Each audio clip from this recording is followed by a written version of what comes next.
Hey everybody, Tim here for tonight's episode of Star Trek Strange New Worlds, Season 2, Episode 4, Among the Lotus Eaters. I feel like I should be so much further than Episode 4, but whatever. I hated it. I so hated this episode so much. But let me... hopefully don't stop right now. So the first part with Pike and what's her name? Batel, Captain, whatever. Whoever it is that Pike's dating. For one, I 100% appreciate the whole like conflicting schedules. I appreciate that. As somebody who's been married for 15 years, like that's a thing, and it's very difficult to sync schedules, and that's how you develop a long-term and lasting relationship, is kind of pushing through those obstacles. If you have conflicting schedules and you're like, oh, that's not for me, and you give up, it's never going to work. What I think is kind of interesting is this whole episode is about Rigel 7. And for those of you who have not watched the original series, and as I have said in many videos at this point, I grew up with a VHS tape, because I'm old as fuck,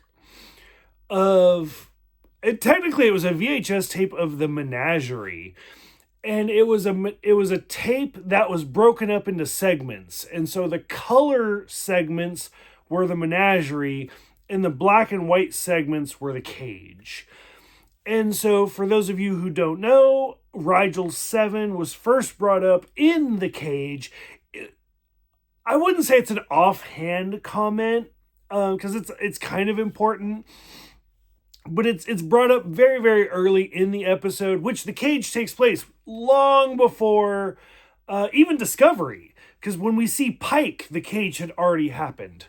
So the Cage has taken place 5 years before this, and Pike and Spock go to Rigel 7, and they go through some stuff, and then that's when the Cage starts, and then Pike is talking to the other doctor, I forgot what his name is, and he's like, I lost my yeoman and 2 other people, and 7 others were injured, when one of which was Spock.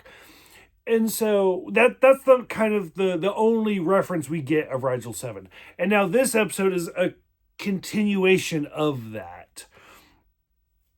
All of that is great. I love that. I love all of the information. I love the whole, like, the yeoman actually survived, which reminded me a lot of the Enterprise episode where somebody dropped like a communicator or something.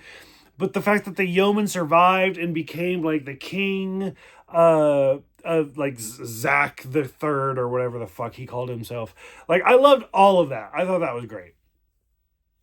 The thing that I hated about this episode the most is kind of the talk about tinnitus. So tinnitus, for those that you don't know, tinnitus, whatever. It's where you hear a ringing in your ears continuously. It never goes away. Now, this episode makes it seem like it kind of comes and goes and whatever.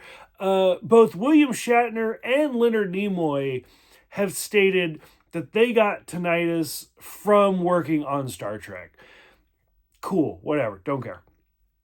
For me, watching this episode at fucking 2 o'clock in the morning, because I get off work and this is the time that I can watch stuff. And as I just said, my spouse and I are on like conflicting schedules. So he's asleep and I'm trying to watch TV. And like this episode's like really loud because I'm deaf. And as soon as, like, there's so much of this episode that is just ear-piercing nails on a chalkboard. And I'm like, oh, turn it down, because I don't want to wake up the whole household. And it's so bad. Like, I understand what they're doing. I understand, like, hey, this is what the characters are going through. This is what's happening. I get that. I shouldn't have to be like, oh, turn it down. Oh, now I can't fucking hear him. Turn it back up. Oh, shit, now it's tinnitus. Turn it back down. I shouldn't have to do that. Like, kind of balance out your episode where it's annoying, but not that I have to turn down the TV. Okay? Again, like, I grew up fucking decades ago where commercials were ungodly loud, and like you would be listening to a TV show and then the commercial would turn on and then it would go back to the TV show. Like, I'm kind of used to it. I don't like it. Like, stop. You're giving me PTSD. I don't like it. The whole thing about the memory loss was really interesting, and just like seeing all of the characters try to figure out, hey, what is it that I do again? I thought a lot of that. It was fun. It was a good, interesting episode. And just them being like, oh, it's the forgetting. Like, oh, this is normal. Like, nobody remembers anything. As somebody who gets drunk every single day, like, oh, yeah, like, when I wake up tomorrow, I'm not going to remember making this video. This is my forgetting. So here's my tinnitus. Cheers. I don't know. I didn't hate it, but I didn't love it. Like, this episode was really kind of in the middle. If they had dialed down the whole ear-piercing scream throughout the whole episode, it might have bumped it up a little bit. But overall, I don't know. It was kind of meh for me. So, curious what you guys think. Did you guys survive the ear-piercing scream? Did it work for you? How many... I'm legitimately curious. I want you to comment and I want you to be honest. How many of you remembered Rigel 7 from The Cage? How many of you knew that was a reference? Don't fucking lie to me. Let me know. Thank you guys for watching and subscribing. Especially, I have noticed a little bump. I really appreciate it.